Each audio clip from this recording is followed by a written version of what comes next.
येत्या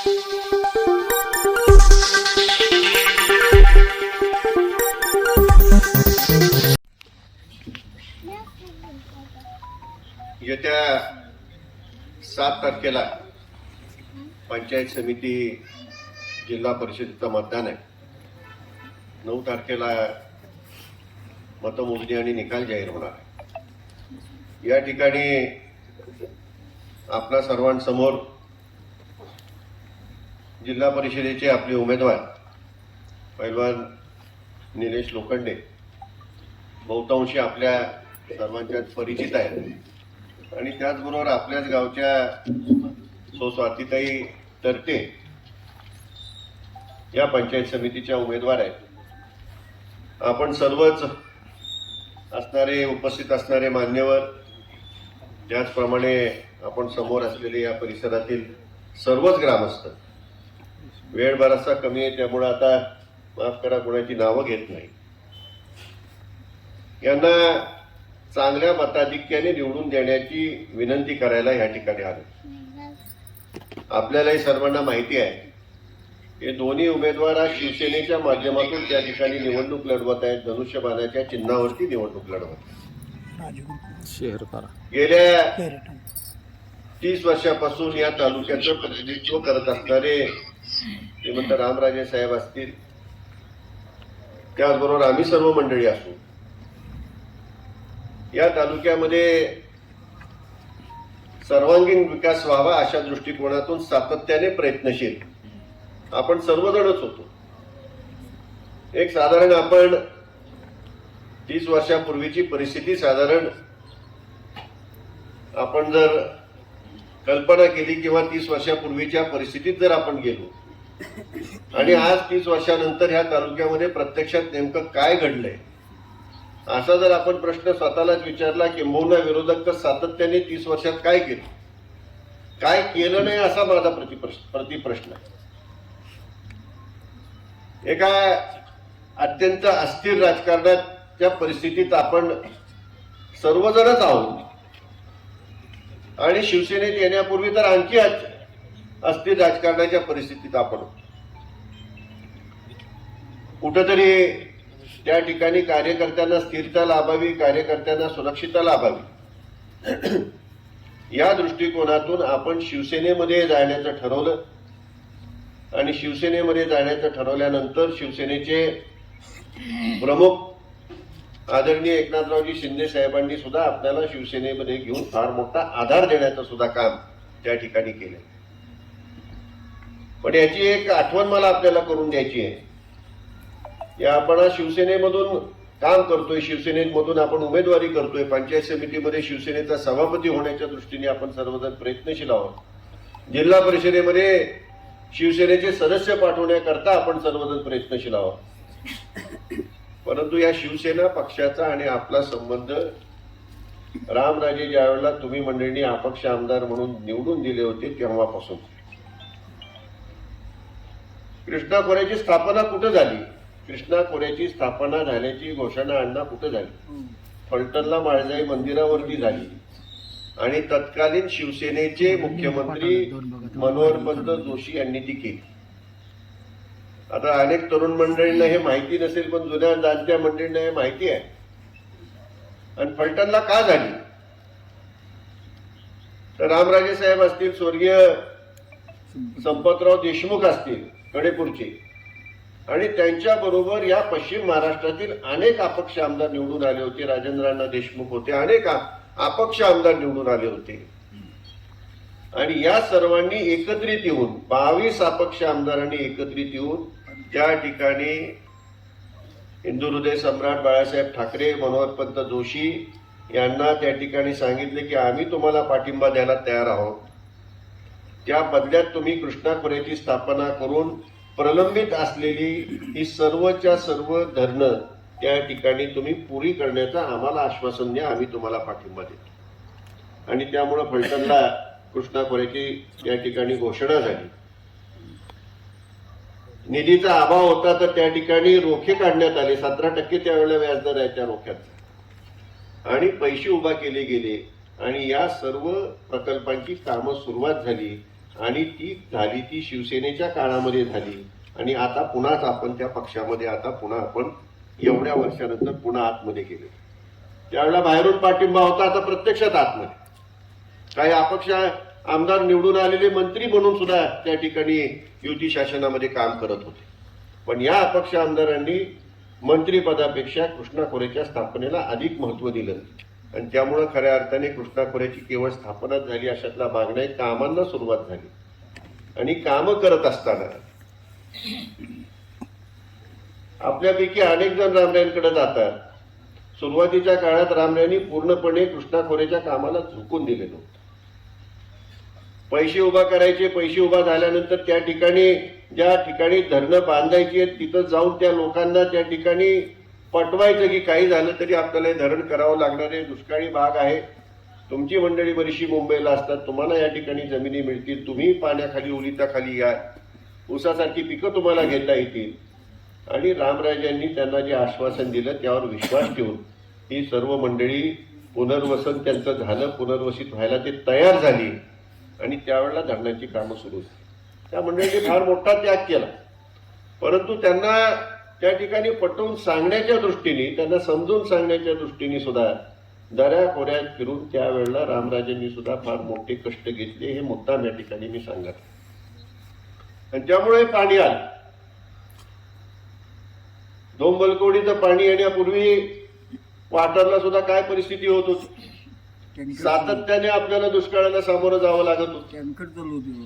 मी ज्यावेळेला सभापती झालो त्यावेळेला पहिला झाल्या सभापती झाल्या दुष्काळ आणि प्रत्येक गावाला टँकर शिवाय पर्याय नव्हता. काही गावांना तर त्या ठिकाणी त्या गावाच्या आडामध्ये जाऊन टँकरनी पाणी सोडायचं आणि त्या गावातली मंडळी येऊन ते पाणी शेंदूरवर काढत होते. अशी अत्यंत भीषण परिस्थिती पाण्याची आपण वर्षानुवर्ष त्या ठिकाणी अनुभवत होतो. आज टँकर लागतो, आज टँकर लागत नाही. गाडी बंद झाली बाबा, ऊस सगळी. ज्या ठिकाणी कुसळ होती, ज्या ठिकाणी आपण कोरडवाहू पिकं घेत होतो त्या ठिकाणी आज ऊसाची शेती व्हायला लागली. ज्या तालुक्यामध्ये 2 कारखाने होते आज त्या ठिकाणी 4 कारखाने आहेत. साखरवाडीचा 10,000पेक्षा अधिक गाळप क्षमता असलेला कारखाना आहे. श्रीराम 5,000पेक्षा अधिक गाळप क्षमता निर्माण केलेला कारखाना आहे. अडचणीत असलेले हे कारखाने आज उत्तम पैकी त्या ठिकाणी चालत असताना दिसत आहेत. एवढंच नव्हे तर या भागातील ऊसाचा दर कोण ठरवणार, ऊसाच्या दराची कोंडी कोण फोडणार, तर साखरवाडीला ती फोडली जाते. 3400 रुपये त्यांनी आधी डिक्लेअर केला, मग बाकीचे हळूहळू त्याच्या पाठोपाठ त्यांनी कुजबुजत डिक्लेअर करायला सुरुवात केली. त्यांना फोन आले की तुम्ही एवढा दर का ठरवता. म्हणजे ही सर्व जी परिस्थिती निर्माण झाली ते पाणी आल्यामुळे निर्माण झाली. आणि पाणी कुणामुळे आलं, कसं आलं ते आपण सर्वजण जाणतो. या ठिकाणी वाटरला सुद्धा पिण्याच्या पाण्याची सातत्याने टंचाई होत होती. तुम्हालाही माहिती आहे की असणारा टँक आपण केवळ वाटरसाठी त्या ठिकाणी दिला.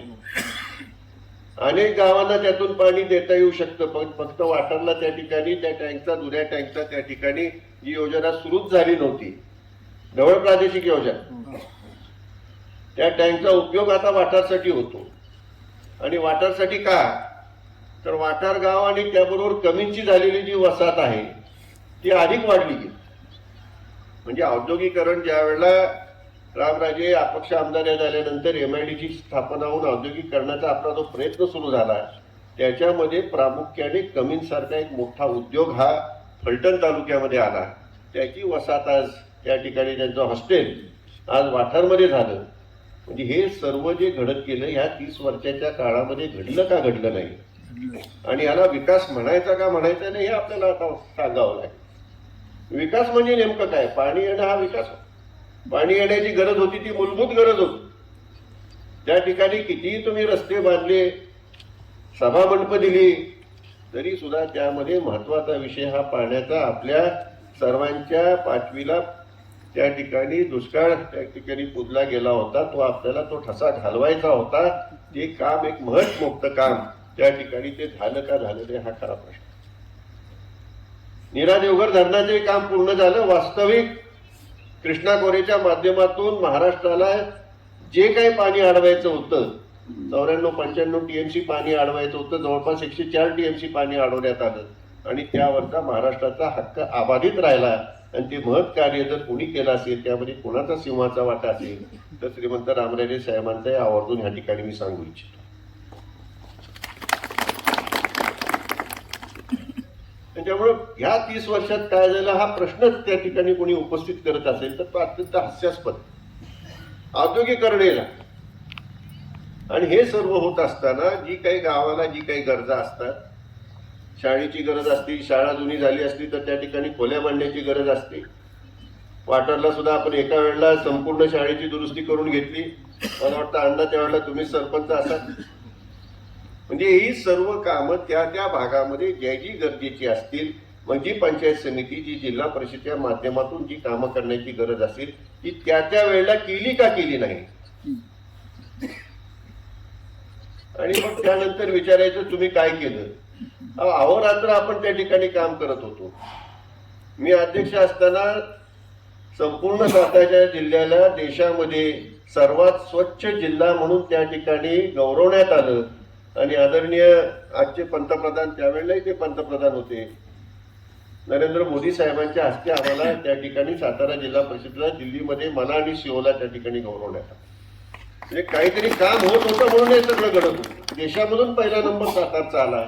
पण त्या ठिकाणी मी असेल, आमचे सीओ असतील, आमचे बाकीचे सहकारी सभापती असतील, अधिकारी असतील, या सर्वांनी कामं केली. त्यामुळे हा पुरस्कार आपल्याला मिळवता आला. ह्याच्यामागे काही कष्ट होते का नव्हते. म्हणजे हे सर्व जर होत असेल तर त्यानंतर मग विचारण्यात काय अर्थ राहतो की 30 वर्षात काय केलं. 30 वर्षात अनेक गोष्टी केल्या आणि याच 30 वर्षामध्ये या तालुक्याला पूर्णपणे शांतता राखण्यामध्ये आपल्याला यश मिळालं का मिळालं नाही हा माझा दुसरा प्रश्न. कुठं गावागावात राजकीय भांडणं होत आहेत, कुठं सांगितलं जाते की आमच्याचं डोकं फोडून दे, नंतर बघू काय करायचे, मी आहे तुझ्या माग. 100% सत्ता आपल्या बरोबर असताना सुद्धा कधी कुणावरती अन्याय झालेला दिसलाय. आणि म्हणूनच मी म्हणतो की ह्या तालुक्याची घडी अत्यंत चांगल्या प्रकारची त्या ठिकाणी बसवलेली आहे. विधानसभेला काही आपले निर्णय चुकले, त्यामुळे आपल्याला या संपूर्ण अस्थिर राजकारणाच्या मधून आपल्याला जावं लागलं. आता मात्र आपण शिवसेनेत गेलेलो आहोत. त्या ठिकाणी या पक्षाचा फार मोठा आधार आपल्याला मिळालेला आहे, पक्षाची ताकद मिळालेली आहे. मी गेल्या 30 वर्षात राजकारणात आहे, परंतु ह्या 3-3.5 महिन्यामध्ये ज्या पद्धतीने एकनाथरावजी शिंदे असतील, पालकमंत्री नामदार शंभूराज देसाई असतील, या सर्वांनी जी ताकद मागे उभी केली आणि सर्वसामान्याला त्या ठिकाणी सातत्याने त्या ठिकाणी ताकद देण्याचा हा पक्ष, ही संघटना, हे जे काम करत आहे, हे अशा प्रकारचा अनुभव ह्यापूर्वी पाहायला मिळाला नाही, अनुभवायला मिळाला नाही. हे मुद्दाम ह्या ठिकाणी मी सांगू इच्छितो. सांगायचं कारण असे की आता आपण सर्व शिवसैनिक आहोत आणि शिवसेना म्हटल्यानंतर ती आदरणीय बाळासाहेब ठाकरेंनी मराठी माणसाच्या आत्मीयतेसाठी, सुरक्षितेसाठी मुंबईला निर्माण केलेली संघटना. आणि त्या ठिकाणी मुंबईला मराठी माणसाची सुरक्षितता, मराठी माणसाचं महत्व त्या ठिकाणी या शिवसेनेच्या पक्षाच्या माध्यमातून हिंदू हृदय सम्राट बाळासाहेब ठाकरेंनी हे काम करूनच दाखवलं. संघटना वाढता वाढता राजकीय पक्ष झाला, परंतु एक शिस्तीने चालणारा पक्ष, संघटनात्मक दृष्ट्या काम करणारा पक्ष असा नावारूपाला. आता राष्ट्रवादीची 2 शकलं झाली, शिवसेनेची 2 शकलं झाली. जी काही राजकीय परिस्थिती पुढे चालली आहे ते आपण सर्वजण पाहतोय.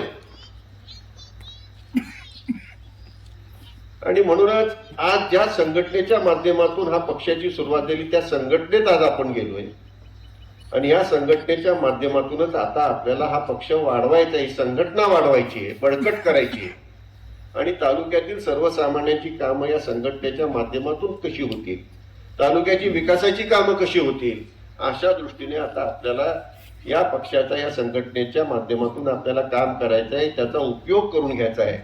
त्यांनी आपल्याला आधार दिलेला आहे.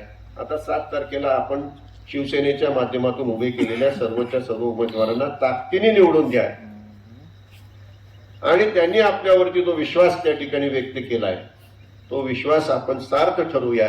याकरता खऱ्या अर्थाने निवडणूक आपल्या सर्वांच्या दृष्टीने महत्वाची. ही निवडणूक काय माझ्या रामरायांच्या केवळ अस्तित्वाची नाही तर तुमच्या सर्वांच्या सगळ्यांच्याच अस्तित्वाची लढाई.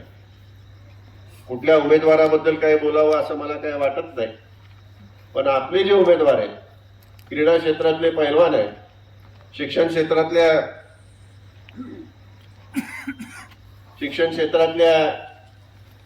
या ठिकाणी स्वातीताई आहे, आणि त्यामुळे या दोन्ही क्षेत्रातली तुमच्या भागामध्ये उमेदवार आहेत.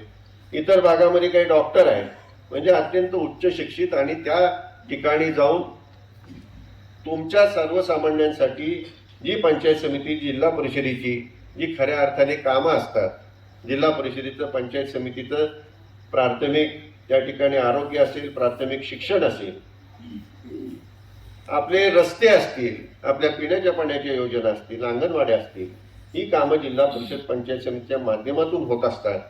आणि या कामांना न्याय देण्याचं काम ही सर्व मंडळी करतील. अशा प्रकारचे तरुण तडफदार उमेदवार आपण निवडलेले आहेत. शिवसेनेच्या माध्यमातून हे निवडलेले उमेदवार आहेत. आता त्यांना ताकद देण्याचं काम मात्र आपल्या सर्वांना त्या ठिकाणी करायचंय. आपण आता सर्व शिवसैनिक आहोत. एक शिवसैनिक अडचणीत आला तर सगळे शिवसैनिक त्याच्या पाठीमागे उभे पाहिजे, तरच ती संघटना आहे. विविध क्षेत्रामध्ये शिवसेना पक्ष काम करत असतो, वैद्यकीय क्षेत्रामध्ये काम करत असतो. कोणाला कुणी आजारी असला तर त्या ठिकाणी शिवसेनेमार्फत त्याला मदत मिळवून दिली जाते. मुंबईच्या, पुण्याच्या चांगल्या हॉस्पिटल्समध्ये त्याचा उपचार त्या ठिकाणी मोफत कसा होईल अशा दृष्टीने शिवसेना काम करत असते. लाडक्या बहिणीचे जनक कोण जर विचारलं तर एकनाथराव शिंदेचं आपल्याला नाव घ्यावं लागतं. आणि याच लाडक्या बहिणींच्या आपण लाडकी बहीण योजना आल्यानंतर सर्व अधिक अर्ज आपण भरून घेतले होते. कॉलेजला आपल्या कार्यकर्त्यांना प्रशिक्षण देऊन आपण अधिक अर्ज भरून घेतले, आणि लाडकी बहिणीचे जनक एकनाथराव शिंदे त्यांच्याबरोबर या लाडक्या बहिणी राहिल्या आणि आपण दुसऱ्या पक्षात गेलो. त्यामुळं हा सगळा खाटाटोप आपल्याला सामोरा आला. पण आता आपण त्यांच्याच बरोबर आहोत. लाडक्या बहिणीचे जनक एकनाथरावजी शिंदेबरोबर आता आपण आहोत. विविध योजना सर्वसामान्यांसाठी, वैद्यकीय योजना असेल, वयस्कर लोकांसाठी काढलेली योजना असेल, शेतकऱ्यांसाठी असेल, विद्यार्थिनींसाठी असेल. एका विद्यार्थिनीने फी भरायला पैसे नव्हते म्हणून आत्महत्या केली. हे ज्या वेळेला एकनाथरावजी शिंदे साहेबांना समजलं, त्यांनी दुसऱ्या दिवशी मेडिकल असेल, इंजिनिअरिंग असेल किंवा अन्य कुठलंही क्षेत्र असेल, त्या क्षेत्रामध्ये शिक्षण घेणाऱ्या मुलींचं संपूर्णपणे शिक्षण मोफत केलं. संपूर्णपणे ती जबाबदारी शासनाने त्यांच्या शिक्षणाची उचलली. एक अशा प्रकारचा संवेदनशील असणारा ही व्यक्ती त्या काळात ते मुख्यमंत्री असल्याने त्यांनी या सर्व योजना अत्यंत झपाट्याने त्या ठिकाणी अंमलात आणल्या, प्रत्यक्षामध्ये राबवल्या.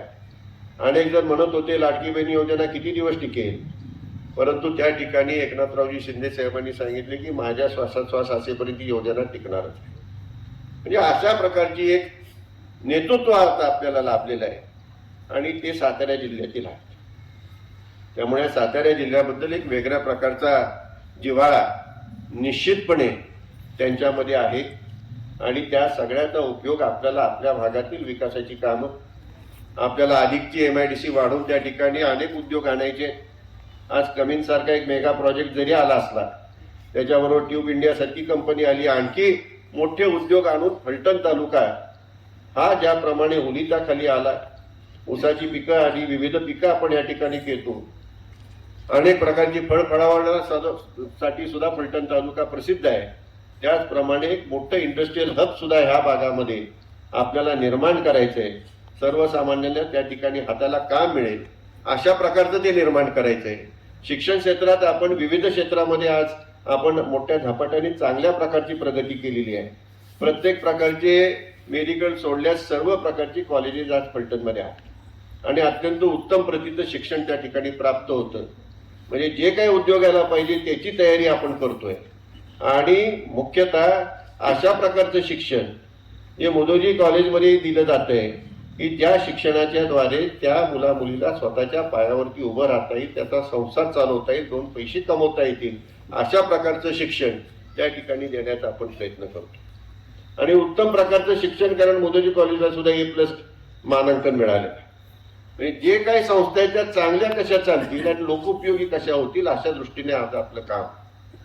मी आपला फार वेळ घेत नाही. मला वाटतं 10 वाजायला काही मिनिट शिल्लक असतील. जाता जाता फक्त मला एकच गोष्ट आपल्याला सांगायची आहे की पाणी प्रश्नाच्या बाबत अनेक जण जननायक वगैरे वगैरे उपाध्या लावून घेतात. रामराजांना सुद्धा आपण भागीरथ म्हणून म्हणतो, परंतु खऱ्या अर्थाने रामराजांना पाणी प्रश्नाच्या बाबत जर कोणी पावती दिली असेल तर ती स्वर्गीय गणपतराव देशमुखांनी दिली. आणि त्यांनी संपूर्ण आयुष्य पाणी संघर्षामध्ये सांगोला तालुक्याला आणि दुष्काळी भागाला पाणी कसे मिळेल अशा दृष्टीने त्यांनी त्यांचं संपूर्ण आयुष्य त्यामध्ये खर्ची घातलं. कुठल्या पक्षाचे ते होते? शेतकरी कामगार पक्षाचे होते. शेतकरी कामगार पक्षामधूनच त्यांनी काम केलं, विरोधात काम केलं. कधी सरकारची शेतकरी कामगार पक्षाचा पाठिंबा घेतला तर त्या ठिकाणी मंत्री म्हणूनही काम केलं आणि अखेरचा श्वास सुद्धा शेतकरी कामगार पक्षातच सोडला.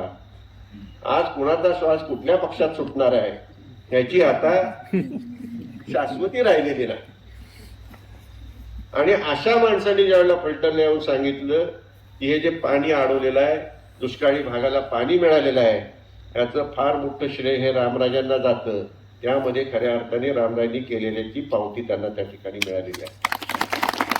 इतर कोणी काही म्हटलं तरी हा माणूस कधी चुकीचं खोटं बोलणारच नाही. कारण मी अनेकदा त्यांना आमच्या त्या कालवा समितीत ते असल्यामुळे सातत्याने अनेक मिटिंगला त्यांच्या समोर येते आणि अत्यंत सडेतोडपणे बोलणारे स्पष्ट वक्ते असा त्यांचा त्या ठिकाणी नेहमीच नावलौकिक होता. शेतकऱ्यांसाठी सर्वसामान्यांसाठी अगदी तळमळीने काम करणारी व्यक्ती मी ते सोडून आजपर्यंत कोणी पाहिलेली नाही. अशा व्यक्तीने ज्या वेळेला त्या ठिकाणी रामरायांना पावती दिली त्यावेळेला खऱ्या अर्थाने रामरायांनी केलेल्या कामाचं सार्थक झालं असं मी समजतो.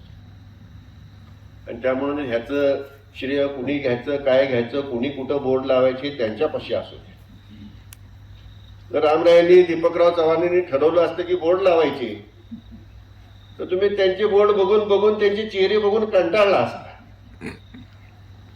कामं आपण करत गेलो परंतु त्या कामाचे श्रेय आणि मी काम केलं याचा डंका कधी पेटवण्याचं वाटलं नाही. परंतु आता सगळं जगच बदललंय आणि व्हॉट्सॲपचं जग आले आणि व्हॉट्सॲपमध्ये खरं खोटं काय असेल ते त्याबद्दल काय सांगायचं आणि काय सांगायचं नाही असा प्रश्न पडलेला आहे. त्यामुळे कृपा करून ह्या कशावरही विश्वास न ठेवता थोडा विचार करून आपण त्या ठिकाणी आपण स्वतःच त्या ठिकाणी आपलं अनालिसिस केलं तर आपल्या लक्षात येईल या तालुक्याचा खऱ्या अर्थाने विकास कोणी आणि कोणाच्या माध्यमातून झाला.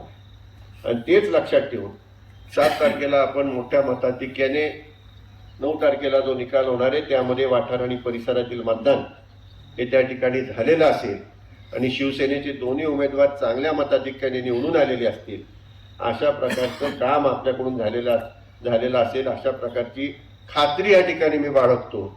आणि दोन्ही उमेदवार आपण प्रचंड मताधिक्याने विजयी कराल. एक आपल्याच गावच्या उमेदवार आहेत, वाठारला त्या ठिकाणी एक चांगल्या प्रकारची संधी मला वाटतं आलेली आहे आणि ह्याच्यापूर्वी मिळालेली नाही. वाठारला पहिल्यांदाच अशा प्रकारची संधी आज मिळते.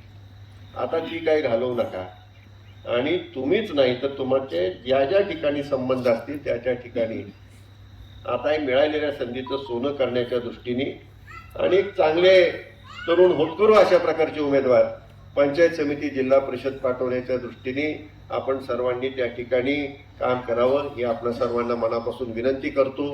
बराचसा वेळ झाला तरी आपण सर्वजण थांबून राहिलात. आपणा सर्वांचे मनापासून आभार मानतो आणि थांबतो.